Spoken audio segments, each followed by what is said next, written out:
This is a case of a 14 years old boy studying in 9th standard. मैंने उसकी photo भी post की थी, आप देख सकते हैं। वो इससे भी ज्यादा ओबीज था पहले। Obese child having black discoloration on neck and armpits, and अगर हम उसे टच करते थे तो वो बहुत ज्यादा हार्ड थी। He was taking allopathy treatment from many doctors. उसके पीछे ये भी रीजन था कि उस बच्चे के जो रिलेटिव्स हैं वो भी काफी जन उनमें से एलोपैथी डॉक्टर्स हैं। Patient was not new to me, क्योंकि जब वो छोटा था वो बहुत एलिमेंट्स के लिए, अपने डिफरेंट डिफरेंट एक्यूट प्रॉब्लम्स के लिए मेरे पास लाया गया था। उस टाइम वो बच्चा बहुत खुश मिजाज था। मतलब जैसे कैबिन में एंटर होते हैं, पेरेंट्स के बोलने से पहले बोलना, बहुत ही विवाशियस चाइल्ड था। और I used to give him Lachesis always.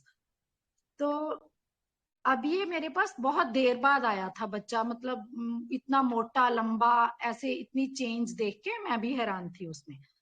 Boys single child, families of mom dad both grand parents, दादा एंड दादी। उससे कुछ देर पहले जब ये बच्चा मेरे पास आया, उससे पहले इसके ग्रैंड पेरेंट्स को 1 बाय 1 डेंगू हो गया था। तो जैसे मैंने पहले बताया कि इसकी फैमिली में काफी एलोपैथी डॉक्टर्स हैं, तो उन्हें हॉस्पिटलाइज करवाने की सोच रहे थे। लेकिन इसकी मदर का मेरे पे बहुत फेथ है, क्योंकि उन्होंने मेरे पास बहुत सारे पेशेंट भेजे, तो रिजल्ट पॉजिटिव ही आया था।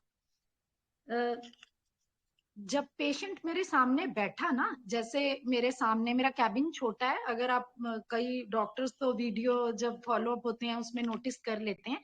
मेरे सामने एक सेटी पड़ी है, मेरे सामने टेबल है, टेबल के उसमें 2 लोग के बैठने की ही जगह है, क्योंकि कोविड से पहले जो फॉलो अप होता था या पेशेंट सब बिल्कुल मेरे पास बैठता था। लेकिन कोविड के बाद वो स्टूल हटा दिया गया है, पेशेंट मेरे सामने ही बैठते हैं।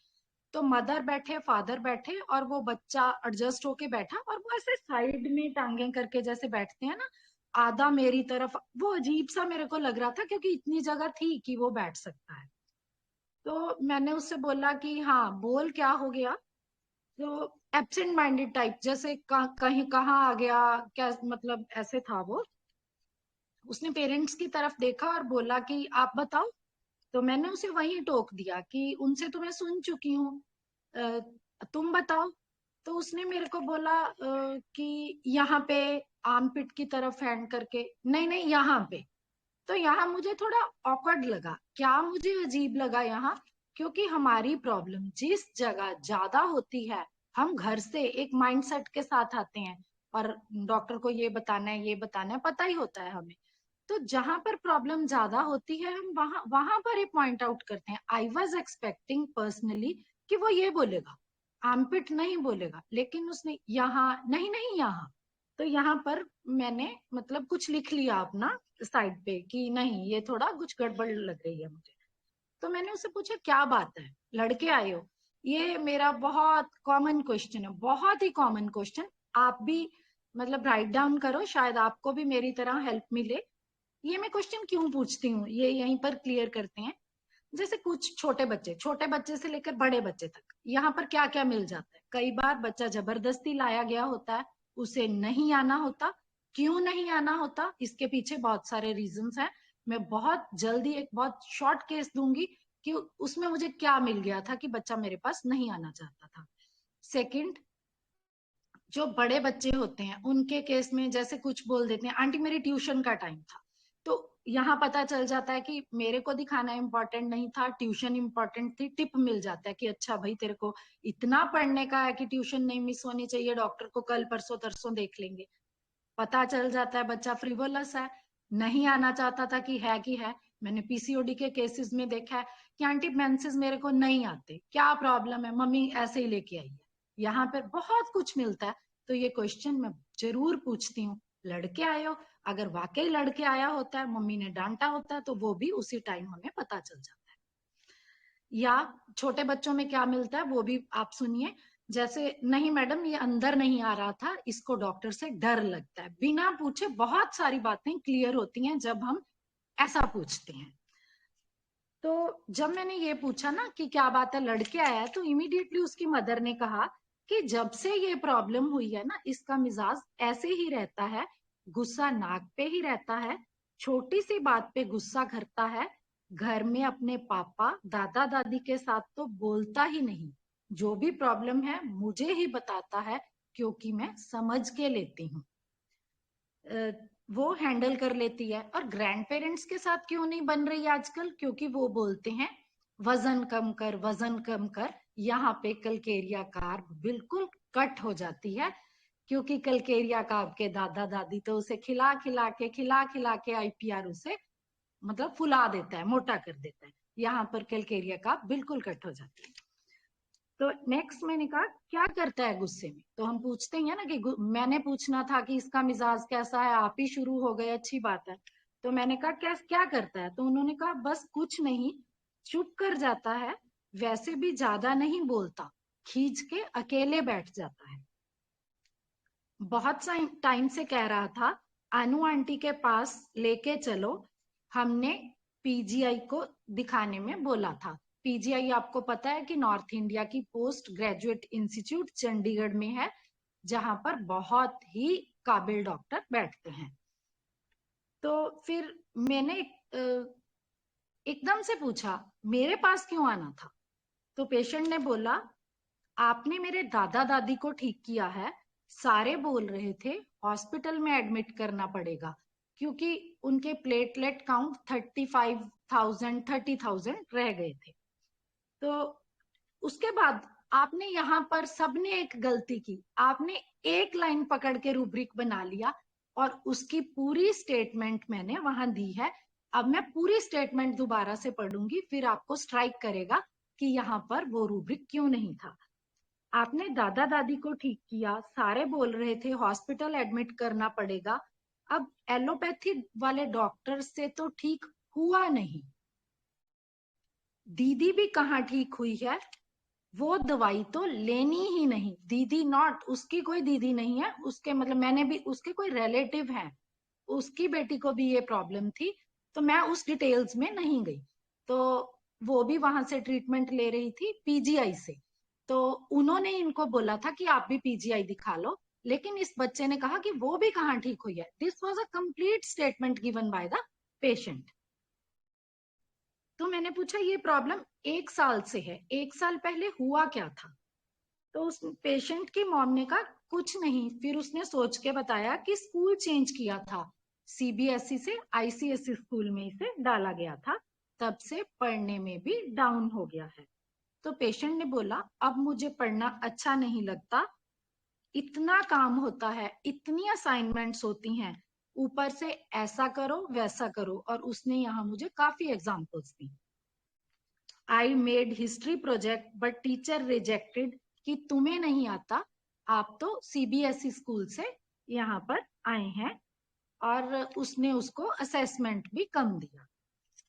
तो उसने बोला कि मैथ करो, पापा बोलते हैं शॉर्टकट क्यों मारा, कंप्लीट फॉर्मूला से करो। तो पेशेंट की मॉम ने बोला तो गलत क्या बोलते हैं? तो फिर मेरे को मदर समझाने लगी कि मैम आपको पता है कि आईसीएसई स्कूल का जो सिलेबस है वो इलेबोरेटेड होता है।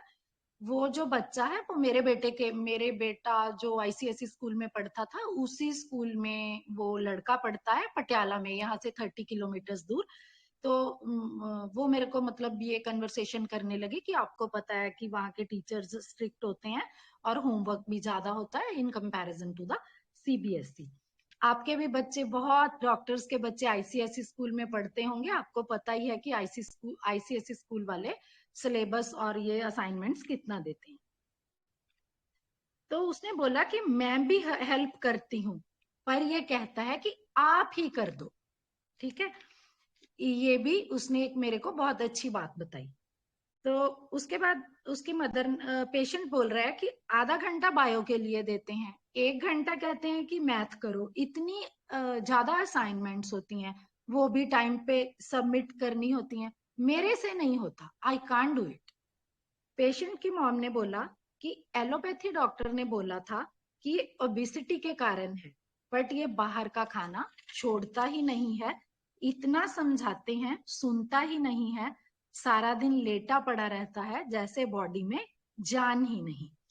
तो मुझे मुझे यहाँ पर जब ये हिस्ट्री मिल रही थी तो 2 वर्ड मेरे माइंड में चल रहे थे, पर मैं पेशेंटली सुन रही थी उन्हें। तो मैंने बोला कि चल सब छोड़, तू मेरे को बोल कि तेरे को लगता क्या है, ठीक होगा? तो उसने बोला नहीं। तो उसके बाद मैंने उसे सब समझाना शुरू कर दिया कि ये ठीक होगा, क्या करेंगे, कैसे ठीक होगा। तो उसने, उसका तो मतलब मेरे को कहने तक का था कि इतनी देर से दवाइयां ले रहे हैं। हाँ जी मैम, मुझे एक good evening ma'am, first of good all good evening. Evening hmm. Ma'am. जैसे ये जो आप बता रहे हो, जैसे ये केस है, इसमें मैंने पढ़ा सुना था केस पहले भी आपका, जो आपने जब ग्रुप में डाला था कल। तो मैम इसमें ना ऐसे लगता है कि ये सब कुछ तो सब बच्चों के साथ हो रहा है आजकल। हाँ जी मैम, ये सब बिकॉज कुछ मैम, सब बच्चों के साथ हो रहा है, लेकिन वो बच्चे लेते कैसे हैं उसे, ये डिफरेंट है। यही तो इंडिविजुअलिटी है ना चरणदीप मैम, यही तो इंडिविजुअलिटी है। मैं समझ गई, आपका भी इसका मतलब एक्सपीरियंस है आईसीएसई के साथ। मैम मेरा तो मेरा बहुत मेरा है। खुद का बेटा आईसीएससी में, दोनों बेटे आईसीएससी में है, and they are in 8th and 9th only. Yes yes is yes. इसीलिए इसीलिए मैम आई एम। हाँ, मेरे को, मैं समझ गई, इसीलिए मैंने बोला, ये इसीलिए मैंने रिलेट की यहाँ बात। ये बतानी जरूरी नहीं थी, क्योंकि मेरा बेटा अब 23 का है। ये बताना यहाँ बिल्कुल जरूरी नहीं था कि मेरा बेटा भी आईसीएसई में पढ़ा है। यहाँ ये बताना जरूरी था कि मैं समझती हूँ कि आईसीएसई का बर्डन कितना होता है। यस आप मैम। आई थिंक चंडीगढ़ में रहते हैं ना आप तो, चरणदीप मैम? मैम हम जीरकपुर में रहते हैं।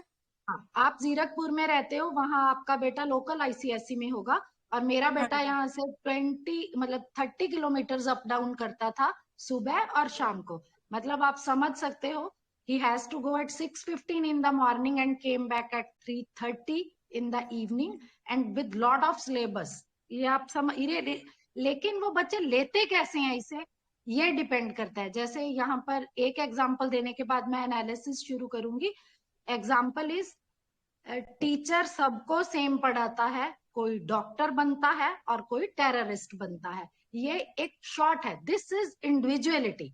यही होम्योपैथी डॉक्टर ने निकाल के बाहर करनी होती है। ठीक है, एनालिसिस शुरू करें अभी? Yes ma'am. Yes. Thank you ma'am.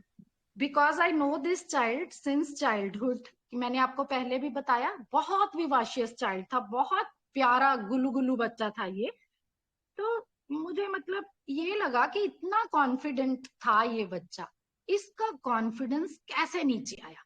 दो वर्ड जो लगातार मेरे माइंड में आ रहे थे वो था कि हे भगवान, इतना क्रिटिसाइज कर करके बच्चे का कॉन्फिडेंस डाउन कर दिया। ये दो वर्ड्स इनवॉलेंटरली मेरे माइंड में आए, और ये दोनों मैंने लिखे अपना पेज पे, जो अपना केस बुक होती है उसमें ये दो लिखे मैंने। उसके बाद जो, उसके बाद मेरे को स्ट्राइकिंग, जो मेन स्ट्राइकिंग था, उसके पेरेंट्स ने बोला ये पीजीआई नहीं जाना चाहता था, ये बोल रहा था अनु आंटी के पास ले चलो। ये बहुत बड़ी मतलब मुझे चीज लगी, क्योंकि बच्चा इतना भी बड़ा नहीं है, वो 13-14 साल का बच्चा है। कि उसे लगा कि मेरे मतलब दादा दादी जो हॉस्पिटलाइज होने वाले थे, अगर अनु आंटी उनको ठीक कर सकती है तो मुझे भी ठीक कर सकती है। ये मतलब स्ट्राइकिंग था।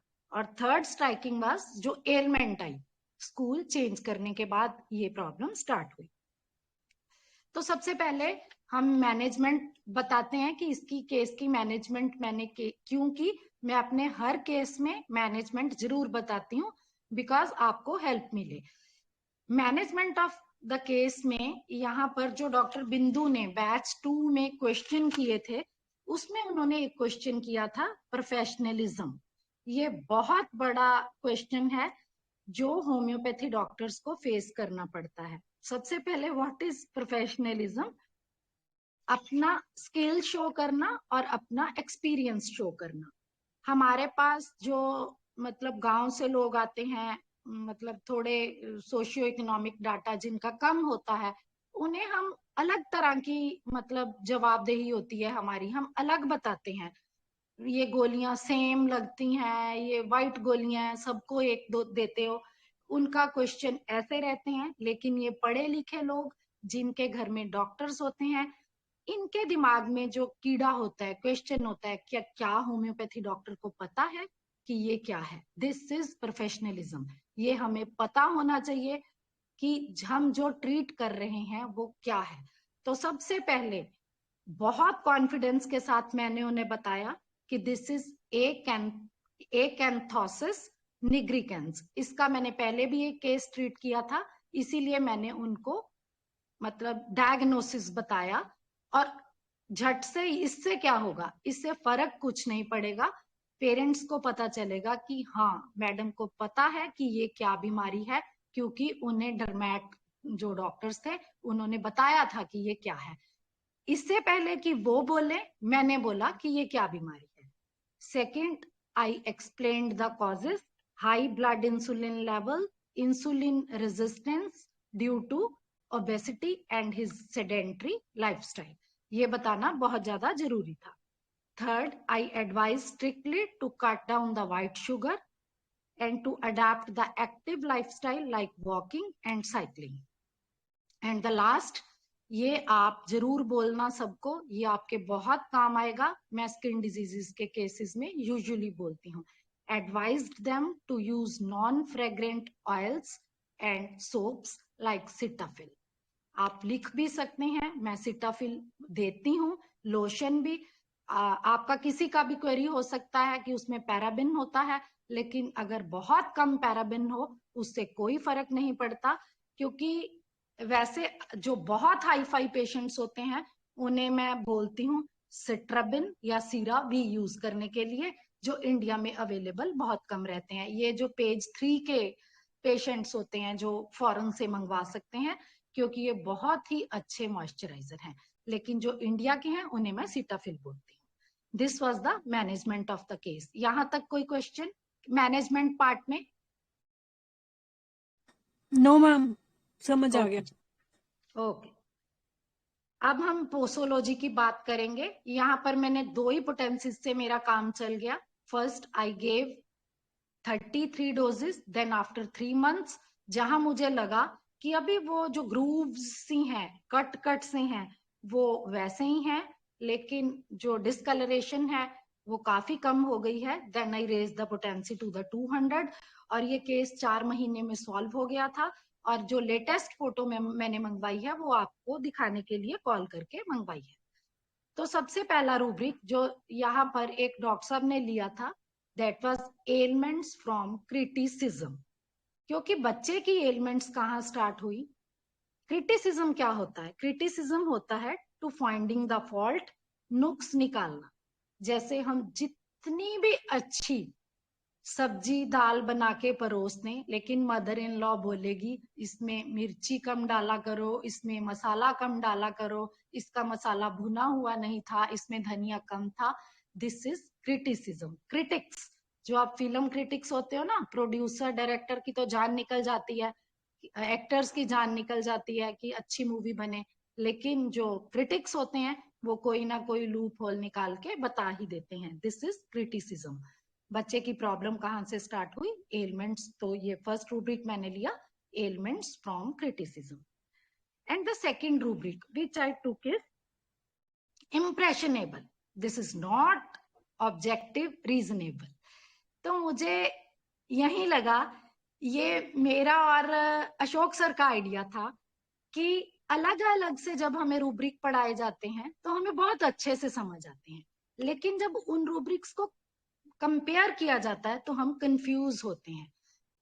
ये मैं और मेरे हस्बैंड बहुत देर से कर रहे हैं। जैसे हम दोनों प्रैक्टिशनर हैं, होम्योपैथी प्रैक्टिशनर हैं, साइड बाय साइड कैबिन में बैठते हैं, लेकिन पेशेंट अपने सेपरेट सेपरेट देखते हैं। मैं उनका पेशेंट नहीं देखती, वो मेरा नहीं देखते। तो रास्ते में हम आते आते ये बात करते हैं, जैसे वो मेरे से पूछते हैं यहाँ क्या आएगा, यहाँ ये क्यों नहीं आएगा, मैंने ये लिया, तू क्या लेती यहाँ, ऐसे हम। तो यहाँ ये मेरा आइडिया था, तो मैंने अशोक सर से शेयर किया था। तो उन्होंने बोला कि हाँ, डिफरेंशिएशन ऑफ रूब्रिक स्टडी अच्छी है, हम इस पे बनाते हैं। क्योंकि हमें बहुत देर से बहुत स्टॉलवर्ड्स हैं जो होम्योपैथी के, वो अलग अलग रूब्रिक समझा रहे हैं, लेकिन हम फंसते कहाँ हैं, जहां हमें ये भी लगे वो भी लगे। तो मैंने ऑब्जेक्टिव रीजनेबल आपको यूट्यूब पे दिया था। इम्प्रेशनेबल क्यों लिया मैंने? इस बच्चे पे वो सब देख रहा था, इतने टाइम से वो देख रहा था, मतलब हफ्ता तो मुझे लगा ना पूरा दादा दादी ठीक करने में, एक्यूट केस था। वो इम्प्रेशन था, तो मैंने सेकंड रूब्रिक लिया इम्प्रेशनेबल। तो जलसीमियम जो मेडिसिन है वो काफी आगे आ गई। तो उसके बाद जो उसका पूरा ये स्टेटमेंट था, this was light desire positively, उसको जो पीजीआई की लाइट थी वो मेरी लाइट से कम दिख रही थी।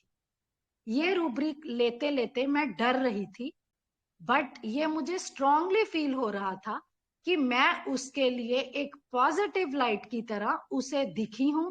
इसलिए उसने ये डिसीजन लिया, उसने ये ऑडेसिटी दिखाई इतनी छोटी उम्र में कि मैं एलोपैथी दवाई नहीं लूंगा। रिसेंट मैंने ऑडेसिटी का भी आपको दिया है, ऑडेसिटी और डिफाइंड का differentiation. Then the rubric was heedless.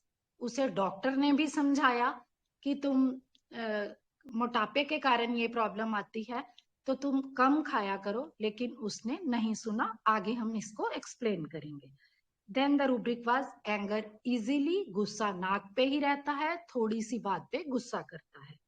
Anxiety time is set as if assignments देते हैं और वो मम्मी आधा घंटा बायो के लिए देती है, मुझसे नहीं होता, तो उस बच्चे का कॉन्फिडेंस लेवल कम होता होता इंटरेस्ट ही लूज कर गया पढ़ाई में।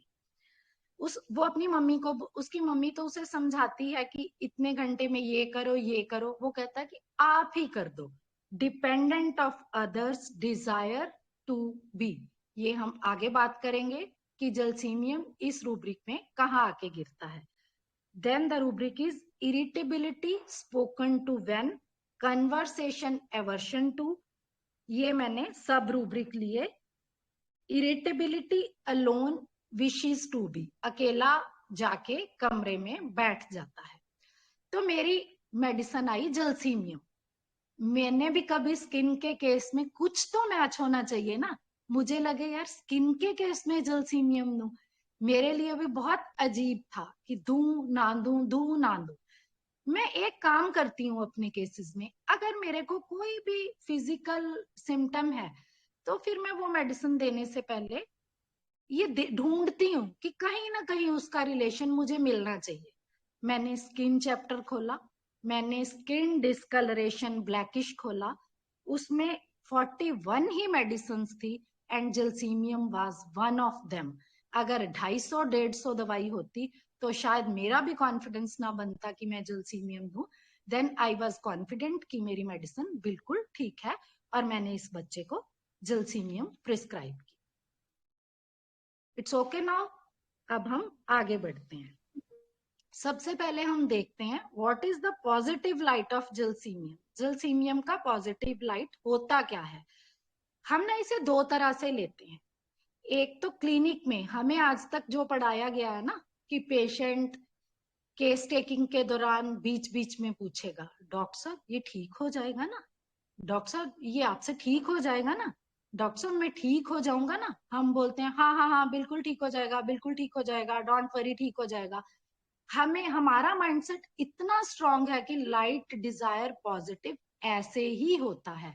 लेकिन ये भी लाइट डिजायर पॉजिटिव का एक शेड है जो मैं इस केस के थ्रू आपको बताना चाहती थी।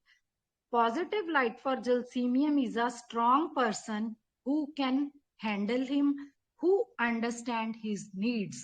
ये कैसे क्लियर हुआ, जैसे उसकी मम्मी ने बोला कि ये अपनी प्रॉब्लम्स मेरे साथ डिस्कस करता है, क्योंकि मम्मी क्रिटिसाइज नहीं करती और उसे समझ के लेती है।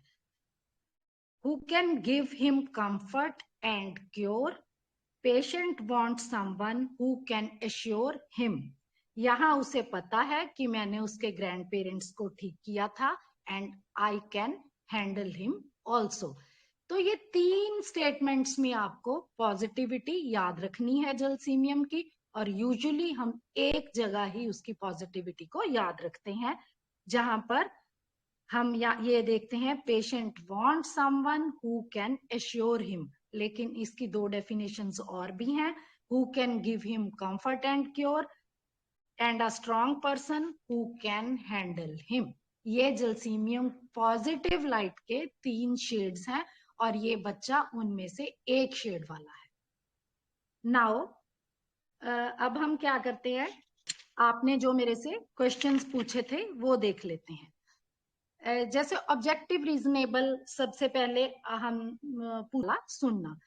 ऑब्जेक्टिव रीजनेबल में मैं इन शॉर्ट, अब वो तो हम डिस्कस यहाँ दोबारा नहीं करेंगे, इतना बता देती हूँ कि जो ऑब्जेक्टिव रीजनेबल वाला पर्सन है ना, वहां आपकी गर्दन हिलेगी। आपने क्या किया, सबने वो पूरी स्टेटमेंट इन वन गो लेने की बजाय, उसके दादा दादी ठीक हुए हैं तो ये मेरे पास आया है, तो चलो जी ये हो गया ऑब्जेक्टिव रीजनेबल। लेकिन उसने पूरी स्टेटमेंट बोली कि पीजीआई में मेरी दीदी कौन सी ठीक हो रही है। तो मतलब एक तो उसके ऊपर ये इम्प्रेशन आया, और सेकंड उसने जो ये था कि मैं उसके लिए पॉजिटिव लाइट बनी। तो उसमें वहां जो ऑब्जेक्टिव रीजनेबल होता है ना, उसमें कोई इमोशन इन्वॉल्वमेंट नहीं होती। मुझे लगता है आप जब वो वीडियो 2-3 बार सुनेंगे ना, वो क्लियर हो जाएगा आपको। सेकंड, मतलब डिफाइंड शायद मुझे लगता है किसी ने यहाँ पर लिया था, वो भी मैंने बहुत अच्छे से क्लियर किया हुआ है ऑडिसिटी के साथ। ऑडिसिटी में पेशेंट को पता होता है कि वो क्या करने जा रहा है, कैलकुलेटिव मूव होता है कि वो क्यों करने जा रहा है। तो किसी ने यहाँ पर डाउटफुल भी लिया था, यहाँ पर वो डाउटफुल नहीं है। डाउटफुल होता है अनसर्टन, होगा नहीं होगा, होगा नहीं होगा। लेकिन इस बच्चे ने मेरे को आंसर दिया नहीं, तो this was the loss of hope and this was the despair. What is the admonition? Admonition होती है नसीहत देना, and it is a warning. यहाँ पर वार्निंग दी जाती है कि देख बेटा, अगर तू ऐसा नहीं किया ना तो आगे से तो मैं ऐसा करूंगी। This was a warning. लेकिन यहाँ तो कहा जाता है उसको जस्ट कि डॉक्टर ने बोल दिया, मम्मी ने बोल दिया ये मत खा, तू मोटा है। Any word of caution cause an adverse effect in my mind. यहाँ पर जो हम है एडमोनिशन ही ले लेते हैं, यहाँ पर वर्ड एग्रावेशन भी है, मतलब पेशेंट का रिएक्शन भी यहाँ पर आना चाहिए, लेकिन इसका कोई रिएक्शन नहीं होता। एडमोनिशन अकेला नहीं है, this is admonition aggravation. What is heedless? Heedless is neglecting the things. He doesn't pay attention what is said to him. Heedless, even after being made to understand, he neglect the things. Doctor ने भी समझाया लेकिन उसने समझ के नहीं लिया, उसने खाना नहीं छोड़ा. That was heedless. And what is frivolous? Frivolous is carefree, मस्त. बहुत सारे डॉक्टर्स ने गवर्नमेंट लिया है। गवर्नमेंट होता है फॉन्ड ऑफ गुड फूड। ऐसे तो आजकल के सारे बच्चे बर्गर पिज्जा रोज रोज ऑर्डर होते हैं, जोमेटो स्विगी, तो हम सबको गवर्नमेंट नहीं ले सकते। गवर्नमेंट एक बहुत ही अच्छी क्वालिटी होती है। जैसे गवर्नमेंट होता है, बहु अच्छी सी सब्जी बनाना, चाहे कम बना लेना, लेकिन अलग अलग मसाले का, लहसुन का, अदरक का अलग अलग टेस्ट आए। इतने फूडी, इतना मतलब अच्छा टेस्ट, फाइन टेस्ट, खाने के लिए यहाँ से वहां तक 70 किलोमीटर भी जाएंगे कि छुट्टी आएगी ना अमृतसर जाएंगे, वहां कुलचे छोले खा के आएंगे। This is government. ऐसे बाहर का खाना गवर्नमेंट नहीं होता कि बाहर का हम सब भी तो खाते हैं, तो हम गवर्नमेंट थोड़े ना हो गए। बाहर का खाना किसको अच्छा नहीं लगता। आई थिंक आपको ये क्लियर हो गया होगा। तो अब हम थोड़ा सा देखते हैं कि ये एलुमिना क्यों नहीं और कैलकेरिया कार्प क्यों नहीं। यहाँ मुझे कहीं भी नहीं लगा कि उसका हेड बिलोंग टू अदर है। यहाँ तो ये अपनी बात रख रहा था और बहुत अच्छे तरीके से इसने सबके सामने बात रखी कि ये पीजीआई क्यों नहीं जाएगा। अगर इसका हेड इसका ना होता तो इसके माँ बाप इसे पीजीआई ले गए होते और ये बिलोंग्स टू अदर करके वहां ईल्ड करके चला गया होता। Now why not Calcarea carp, मैंने वही क्लियर कर दिया था। कैलकेरिया कार्प इन शॉर्ट, चार चार लाइनों में हम कैलकेरिया कार्प कवर कर देंगे। Calcarea carp is over protection since birth. वैसे तो आजकल सबके एक ही बच्चा है या दो दो बच्चे हैं, वो भी बहुत मुश्किल से होते हैं। तो ऐसे तो हम सभी कैलकेरिया कार्प बच्चे पैदा कर रहे हैं। तो दे इतनी ओवर प्रोटेक्शन होती है कि वो बहुत डेलिकेट हो जाते हैं, और जब वर्ड का एक्सपोजर और बाहर मिलता, जब उन्हें जाना पड़ता है, दुनिया जहान के बीच रहना पड़ता है, तो वहां वो बहुत ज्यादा इनसिक्योरिटी फील करते हैं और बहुत ज्यादा फियरफुल रहते हैं जब वो एक्सटर्नल एनवायरनमेंट में जाते हैं। यहाँ तो मदर बार बार बोल रही है कि तेरे से सिलेबस क्यों नहीं दे होता, मैं करके देती हूँ तेरे को टाइम टेबल सेट, कर कर कर। और दादा दादी बोल रहे हैं पतला हो कम खा, पतला हो कम खा। कैलकेरिया का ऐसा नहीं होता, उसका आईपीआर ऐसा नहीं होता, बैलून जैसा फूला गुब्बारा होता है ये कैलकेरिया का। अगर प्रिक कर दिया तो इसकी टाइम टाइम फिस हो जाती है, और फिर आपको डिलीरियम लाइट से लेकर इसके फियर वाले रूब्रिक्स सब पता ही है।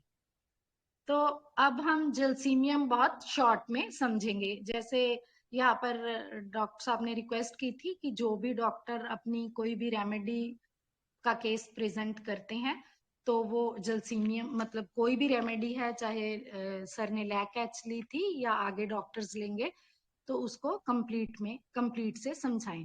वैसे मैं A to Z रूब्रिक्स मतलब मैं ना ऐसे पढ़ती हूँ ना ऐसे A to Z रूब्रिक्स मतलब बताने वाली हूँ। मैं वो सेट ऑफ रूब्रिक्स जो मुझे काम आते हैं अपनी क्लिनिकल प्रैक्टिस में वही निकालती हूँ, वो सेट ऑफ रूब्रिक्स यूज करती हूँ, और वही मैं आपको अपना क्लिनिकल एक्सपीरियंस आज यहाँ पर शेयर करूंगी। आज तक हमने इतने सालों में जलसीमियम को सिर्फ कैसे समझा है? Quiet wants to be, disturb aversion, confusion of mind, muscle refuses to obey, when attention turned away। ये कॉमन सेट ऑफ रूब्रिक्स था जो हमने मतलब पाइल्स के केसेस में, यूटीआई में कॉमनली यूज किया है। अस्थमा के केसेस में मैंने इस केस को बहुत यूज किया है कि जैसे ऐसे पेशेंट बैठा है अपना बहुत कंट्रोल करके बहुत मुश्किल से सांस ले रहा है, कोई उसको डिस्टर्ब करे तो उसको प्रॉब्लम होती है। ये सेट ऑफ रूब्रिक आपको बहुत अच्छे से मालूम है, लेकिन आज हम इसका एक डिफरेंट केस लिया है तो डिफरेंट तरीके से ही जलसीमियम को देखेंगे। जलसीमियम को सबसे जैसे मैंने पहले भी आपको बताया है कि we are the students of doctor ML Sehgal, और जब वो हमें पढ़ाने आते थे तो हम कैसे पढ़ते थे, तो उन्होंने उस टाइम एक ट्रायंगल बना के बताया था कि जलसीमियम को सबसे ज्यादा डर होता है अपना सेल्फ कंट्रोल लूज करने का, और उनका सेल्फ कंट्रोल डिपेंड करता है उनकी विल पे। अगर उनकी विल स्ट्रांग है तो सब बैलेंस है, और अगर वो हिल गई तो सब गड़बड़ हो जाएगा। और विल वीक होने से ये दो स्थिति में गिरता है जाके, या तो टॉर्पर हो जाएगा या क्लिंगिंग वाले शेड में हमें आकर मिलेगा। और ये क्लिंग किसे करेगा? जहां पर इसको पॉजिटिव लाइट दिखेगी, या तो वो फर्नीचर होगा या मदर होगी या नर्स होगी। यहाँ यहाँ पर आता है dependent of others desire to be. यहाँ पर जब वो क्लिंग करेगा वो आपके ऊपर ही डिपेंड रहना चाहेगा। अगर स्ट्रॉन्ग पर्सन डॉक्टर ना मिला तो उसे गिरने का डर होगा। This is fear of falling of जलसीमियम। जलसीमियम पे हर चीज की स्टैंप बहुत ज्यादा जल्दी लगती है, चाहे वो डर है चाहे पॉजिटिव लाइट है, कुछ भी है उस पे स्टैंप बहुत जल्दी आती है जलसीमियम पे। This is the impressionable of जलसीमियम। Events affect जलसीमियम both ways, ये समझना हमें बहुत ज्यादा जरूरी है। जलसीमियम ही मुझे लगता है कि ऐसी रेमेडी है, या तो वो बहुत ज्यादा एंटिसिपेट करती है या अपने पास्ट, अपनी एम्बेरसमेंट, अपनी ऑडियल से बहुत ज्यादा डरती है। पहले ही सोच सोच के क्या होगा, कैसे करेंगे, होगा नहीं होगा, ऐसे जो हम एग्जामिनेशन फियर में जब हम बच्चों को देते हैं, इसीलिए ये काम करती है। Patient carry the feel of embarrassment और the feel of fear ordeal. किसी ने ना संभाला, डॉक्टर ने ना संभाला, मदर ने ना संभाला, कोई स्ट्रॉन्ग लाइट ना मिली, किसी ने भी ना संभाला, then irritability alone wishes to be, यहां पर वो टॉर्पोर हो जाता है। Then delusion grave, he is in a, यहाँ पर फिक्स इमेज हम कुछ भी नहीं बनाएंगे। जैसे मेरा जो केस था वो बहुत अलग शेड लेके अलग ही रेमेडी का अलग ही एक प्रॉब्लम के लिए जलसीमियम मुझे यहाँ पर काम आई। लेकिन अब आप समझ सकते हैं कि जब मम्मी ने नहीं संभाला, कोई पॉजिटिव लाइट नहीं मिली, तो मेरा पेशेंट भी इरिटेबिलिटी में गया, अकेला रहने लगा, कॉन्फिडेंस कम हुआ, मार्क्स कम हुए और टॉर्पर हो गया। मतलब कॉन्फिडेंस इतना कम हो गया कि मार्क्स भी इस बच्चे के सीबीएसई में आईसीएसई में इसलिए गया ना क्योंकि सीबीएसई में अच्छा पढ़ाई कर रहा था, तो मम्मी लोग को लगा कि आईसीएसई में डाल देते हैं, कुछ बन जाएगा और अच्छा करेगा, लेकिन वो और भी डाउन हो गया। रडार की 3 ही लाइंस पढ़ूंगी क्योंकि रडार की नोट्स हैं वो आप सबके पास हैं। Weakness leading to the paralysis on all levels, इतनी weakness even can't handle the daily life responsibilities and work. इस बच्चे के लिए जो डेली रिस्पॉन्सिबिलिटीज थी ये वो भी नहीं कर पा रहा था। इसकी मम्मी ने बोला कि ये प्रॉपर से होमवर्क भी नहीं कर पाता। यहां पर एक रूब्रिक आता है, that is work impossible. Feel almost paralysed, कर तो रहा होता है लेकिन उतनी एफिशिएंसी के साथ नहीं कर रहा होता जितना उसके पहले पूरे लिम्स चलते थे, पूरा दिमाग चल रहा था, सब कुछ वो अच्छे से कर रहा था। अब कुछ डॉक्टर्स का क्वेश्चन आएगा कि डॉक्टर सहगल ने 2 मेडिसिन दी हैं हमें लाइट डिजायर पॉजिटिव में, एक एकोनाइट है, एक जलसीमियम है, तो हम इनका डिफ्रेंशिएशन कैसे करेंगे वो भी हम करते हैं। जैसे हम सबको फर्स्ट ईयर मटेरिया मेडिका में ही पता है कि एकोनाइट is the trio of restlessness, जलसीमियम torpor में जाता है और एकोनाइट रेस्टलेसनेस में जाता है।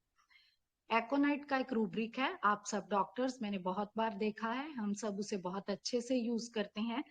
That is anxiety, cold drinks, amelioration, carried desire to be and कैरेस्ट।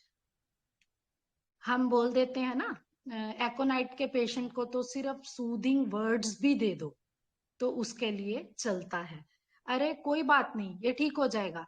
वो शीप ड्राइविंग में चला जाता है कि मेरी बीमारी तो कोई बहुत बड़ी नहीं है, लेकिन उससे पहले वो बहुत ज्यादा रेस्टलेसनेस में होता है। कैरेसिंग, सूदिंग वर्ड्स, कुछ भी बोल दिया तो एकोनाइट के लिए चलेगा, लेकिन जलसीमियम के लिए ये नहीं चलेगा। यहाँ पर हम थोड़ा सा इसका जो डिफ्रेंशिएशन है वो भी करते हैं अर्जेंटम नाइट्रिक के साथ, क्योंकि एग्जामिनेशन फंक के लिए जब पेशेंट्स हमारे पास आते हैं, आईआईटी, नीट, है ना, ये AIIMS entrance, PG entrance exam जब बच्चे देते हैं, तब वो बच्चे जो बहुत इंटेलिजेंट भी होते हैं उन्हें भी फेलियर ऑफ एग्जामिनेशन फियर बहुत रहता है, तो हम इसका डिफ्रेंशिएशन अर्जेंटम नाइट्रिकम के साथ भी करेंगे। अर्जेंटम नाइट्रिकम है ना जो, वो फीनिंग सिक में है, लेकिन जलसीमियम फीनिंग सिक में नहीं है। अर्जेंटम नाइट्रिकम को पता होता है कि उसने अच्छे से तैयारी नहीं की है। अर्जेंटम नाइट्रिकम की तैयारी होती है ना जो, मेरे हिसाब से, ये मैं बोल रही हूँ, गलत भी हो सकती हूँ, वो इतनी अच्छी नहीं होती। जलसीमियम की जो प्रेपरेशन होती है वो बहुत टाइम से बहुत अच्छे से प्रिपेयर कर रहा होता है। तो जलसीमियम तो आपको मैंने बता दिया। Argentum nitricum is in feigning sick and is in lamenting. Gelsemium इन दोनों में ही नहीं है। जब आपके पास कोई एग्जामिनेशन फियर के लिए आता है तो आप आईपीआर से पूछ के आप ये देख सकते हो कि वो कितनी लेमेंटिंग कर रहा है, कितनी फीनिंग कर रहा है, कितनी बीन बजा रहा है। और जो जलसीमियम होगा वो तो अपने आप को बैलेंस करके, अगले दिन पेपर है, अपने आप को इकट्ठा करके बैठा होगा। डॉक्टर कोई बोलेगा कि मुझे डर लग रहा है, बस इतना, मतलब सारे आईपीआर को नहीं बताता फिरेगा, लेमेंटिंग नहीं करेगा कि कितना फियर उसको है। तो अब मैं आपको बहुत अच्छे टिप्स दे रही हूँ जलसीमियम के, ये मेरे टेस्टेड एंड ट्राइड टिप्स हैं। अगर आपको अच्छे लगे तो यूज करना और मुझे प्लीज जरूर बताना कि आपको काम आए या नहीं आए। जलसीमियम का पेशेंट जानना चाहता है कि जिसके सहारे मैं नदी पार कर रहा हूं वो ब्रिज स्ट्रांग है या स्ट्रांग नहीं है। ये इस केस का ही एक पहलू था। ये क्यों होता है इसके साथ? क्योंकि इसको फियर डार्क है, इसे डार्क तो देखना ही नहीं है। ड्यूरिंग केस टेकिंग, जैसे हमने पहले भी डिस्कस किया, ये बहुत बार 15 मिनट की केस टेकिंग में हो सकता है ये 10 बार आपको पूछ ले कि पक्का ठीक होगा ना। और आपको ना करके जवाब दोगे, हाँ आप कुछ लिख रहे हो, आपका ध्यान लैपटॉप की तरफ है, तसल्ली नहीं होगी जलसीमियम की।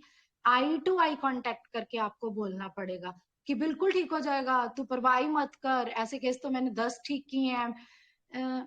ऐसे मैं आपको बताती हूँ, मैंने मैंने ल्यूकोडर्मा का के एक केस लिया था। पेशेंट ने मेरे को इतनी बार पूछा ये ठीक होगा, ये ठीक होगा। मैंने अपनी फोटो गैलरी ऑफ पेशेंट्स निकाली, मैंने उसको दिखाया, ये देख ठीक हुआ, तेरी तो कम है, ये देख ठीक हुआ, और वो पेशेंट मेरे साथ बना रहा। इतना स्ट्रॉन्ग लाइट जलसीमियम को चाहिए होता है। मतलब आपको स्ट्रांगली हाँ बोलनी होगी। ऐसे नहीं कि आप चाय पी रहे हो और उसे बोल रहे हो हो जाएगा। वो एकोनाइट नहीं है, वो जलसीमियम है। सहता है जब तक विल स्ट्रांग है। यहाँ पर ये मैं 96-7 की ही बात बता रही हूँ, जो मेरी डायरी पे अब तक नोट है। सैगल सर ने ही बताई थी, योगेश सैगल ने। लेडी लेटी हुई है, डोरबेल हुई, विल स्ट्रांग करके उठेगी, दरवाजा खोलेगी, फिर कहेगी अब तो मैंने कर दिया, अब मुझसे नहीं होता, फिर गिर जाएगी। ये आप डायरिया के केसेस में देखना। अब हम पूछते हैं ना, तो फिर आज आपने घर का काम किया? तो पेशेंट बोलेगी डॉक्टर साहब सुबह इन्होंने ड्यूटी पे जाना था, बेटे ने स्कूल पे जाना था, एक बार तो मैंने हिम्मत करके सब काम कर दिया, लेकिन उसके बाद तो मैं बेड पे गिर गई। This is gelsemium. ये उन्होंने हमें एग्जाम्पल देके उस टाइम बताया था। जो बहुत अच्छी टिप है वो ये है कि जब भी आपके पेशेंट आपके पास आए और बोले कि नीज के नीचे लोअर लेग्स बहुत भारी हैं और बहुत ज्यादा पेनफुल है, आप जलसीमियम देना। डॉक्टर विथॉलकस ने भी बहुत अच्छे से मेंशन किया हुआ है, जलसीमियम बहुत अच्छा काम करती है, बहुत ज्यादा अच्छा काम। Lower legs heavy and painful. और पॉजिटिव लाइट की कुछ एग्जांपल्स, ये मेरे केसेस ही हैं, मेरे क्योर्ड केसेस हैं जिसकी मैं एग्जांपल आपको दे रही हूँ। एक पेशेंट आई मेरे पास, उसने मेरे साथ, उसके साथ उसके मदर थे।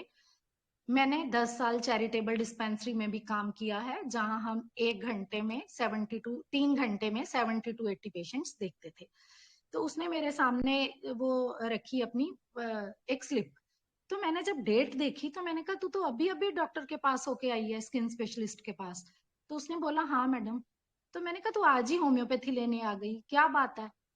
तो उसने बोला मैडम के चेहरे पे तो खुद इतनी पिंपल्स थी, वो मुझे क्या ठीक करेगी। This is जलसीमियम। ये आप पक्का देखना, जलसीमियम क्यों, या उसे स्ट्रॉन्ग लाइट नहीं मिली कि जिस डॉक्टर का फेस ही पिंपल। मतलब मुझे इतनी क्यूरियोसिटी हो गई ना वो डॉक्टर को देखने के लिए कि वो डॉक्टर कैसी है, तो मैं भी तो देखूं कि सच्ची उसके फेस पे पिंपल्स हैं। उसने मेरे को लिटरली बोला कि उसके फेस पे तो मैम इतनी पिंपल्स थी, वो मतलब वो अपना 200-300 रुपया ले खर्चा करके प्रिस्क्रिप्शन लेके सीधा मेरे पास आ गई। अगर पेशेंट आपके पास आता है और आपके ही बाल बहुत कम है, वो आपसे बाल गिरने की दवाई कभी भी नहीं लेगा, क्योंकि सेम ये भी मेरा केस है। तो उसे लगेगा कि डॉक्टर तो खुद गंजा है, ये मेरे को क्या दवाई देगा, चाहे डॉक्टर उसे 100 बार कन्विंस कर ले कि हेयर कलर की वजह कारण मेरे बाल उड़ गए हैं, पहले मेरे बाल अच्छे थे, लेकिन उस पेशेंट कन्विंस ही नहीं होगा। अगर डॉक्टर मोटा है और आप उसे पतले होने की दवाई दे रहे हो, वो आपके पास एक बार आ गया वापस नहीं आएगा। This is gelsemium. तो इतना मेरी तरफ से था। आई थिंक मैंने काफी कोशिश की है कि मैं सब कुछ क्लियर करूं। बाकी अगर कुछ रह गया हो तो आप मुझसे पूछ लेना।